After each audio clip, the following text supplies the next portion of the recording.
Laras baru berusia 5 tahun saat ibunya meninggal karena komplikasi saat melahirkan adik yang juga tidak bertahan hidup.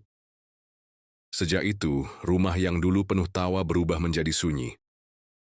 Ayahnya, Pak Harun, berubah menjadi pria pendiam.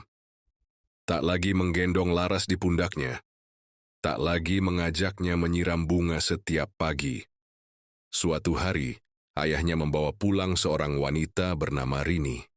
Cantik, anggun, dan penuh senyum saat pertama bertemu Laras.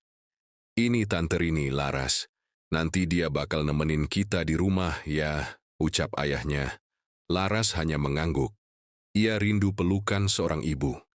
Ia mencoba membuka hatinya, namun senyum itu tak pernah kembali lagi setelah Rini resmi menjadi istri ayahnya. Tak butuh waktu lama bagi Rini untuk menunjukkan wajah aslinya. Di depan Pak Harun, ia tetap tersenyum dan bersikap manis. Tapi saat mereka hanya berdua, wajahnya berubah dingin. "Cuci semua baju ini sekarang. Jangan lupa gosoknya sampai rapi. Anak perempuan harus rajin," bentak Rini saat Laras baru pulang sekolah. Padahal Laras baru kelas 3 SD. Jika ia lelah dan tak sanggup, Rini akan mencubit lengan mungilnya hingga lebam. Jika air mata Laras menetes, Rini mengancam, "Jangan pernah bilang ke ayahmu. Kalau kamu ngadu, kamu bakal tahu rasanya dikunci di luar rumah." Tak jarang Laras tidur tanpa makan malam. Ia hanya menatap pintu dapur dari kamarnya yang pengap. Bau makanan dari ruang makan menyiksa perutnya. Pak Harun semakin sibuk bekerja. Laras makin jarang melihatnya. Setiap kali ia mencoba mendekat, Rini selalu hadir lebih dulu, menghalangi. "Shh, ayahmu capek. Jangan ganggu," bisiknya dengan nada keras. Dan jika ayahnya sempat bicara, Laras hanya mendapat pertanyaan-pertanyaan kaku. "Kamu bandel lagi ya? Rini cerita kamu sering malas bantu-bantu." Laras tak mampu menjelaskan. Ia hanya menunduk. Hatinya memberontak tapi mulutnya tak bisa melawan. Ia terlalu kecil untuk membantah, terlalu takut untuk berharap. Hukuman paling ia benci adalah dikurung di gudang. Ruang itu lembab dan gelap. Kadang Laras mendengar tikus-tikus di pojok ruangan. Ia gemetar, menangis, memohon. Tapi pintu itu tak pernah terbuka sebelum pagi. Di dalam gelap, Laras berbicara sendiri. Ia membayangkan ibunya datang memeluknya. Ia menyanyi pelan lagu yang dulu ibunya nyanyikan sebelum tidur.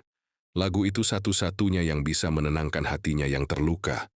Saat Laras beranjak remaja, ia mulai bekerja sampingan, membersihkan rumah tetangga, menjaga anak kecil, bahkan menjual kue buatan sendiri.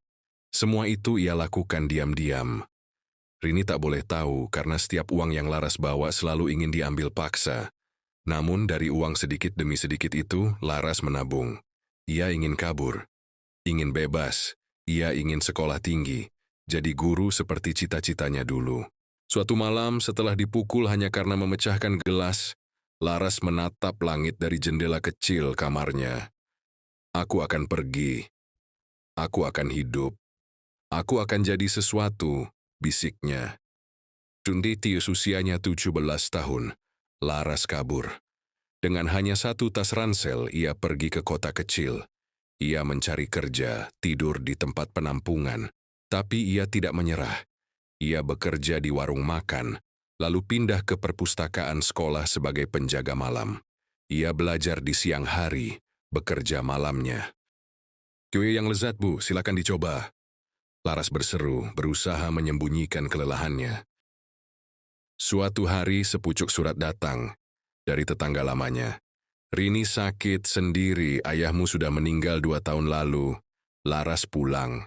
Rumah itu masih berdiri, penuh debu, kusam seperti menyimpan luka masa lalu. Ia temukan Rini di kamar, terbaring lemah. Matanya terkejut melihat Laras, lalu menunduk. Aku bukan ibu yang baik," gumamnya pelan. Laras hanya menatapnya, lalu mengambil semangkuk bubur, menyuapi wanita yang dulu menyakitinya. "Aku tak datang untuk mengungkit masa lalu, Bu. Aku hanya ingin memastikan bahwa tidak ada yang mati dengan dendam." Air mata Rini jatuh. Laras tak tahu apakah itu penyesalan atau hanya rasa kalah, Tapi Laras tahu satu hal. Ia telah menang. Laras kini menjadi guru tetap. Ia menulis buku tentang luka masa kecil dan bagaimana bertahan. Ia tak menyimpan dendam, tapi ia tak lupa. Karena di balik pintu yang dulu selalu tertutup, kini terbuka sedikit. Untuk memberi cahaya bagi yang pernah terkurung dalam gelap. Pesan moral dari kisah Laras. Tuh, cinta sejati tak pernah tumbuh dari kebencian. Laras dibesarkan tanpa kasih sayang. Namun ia memilih untuk tidak membalas kebencian dengan kebencian. Ini mengajarkan bahwa seseorang bisa tumbuh menjadi pribadi penuh kasih, meski tumbuh di lingkungan yang kejam. Kisah Laras adalah cermin bagi banyak jiwa yang pernah merasakan luka dalam keluarga. Luka yang tak selalu terlihat oleh mata, tapi membekas di hati. Ia mengajarkan bahwa, meski hidup memperlakukanmu dengan tidak adil, kamu tetap bisa memilih untuk berdiri, bertahan, dan tumbuh menjadi cahaya. Kalau kamu suka cerita ini, jangan lupa like, komen pendapatmu di bawah, dan subscribe untuk cerita-cerita menyentuh hati lainnya. Dan ingat, setiap luka punya cerita, setiap cerita punya pelajaran, dan setiap pelajaran bisa menyelamatkan seseorang. Sampai jumpa di kisah selanjutnya.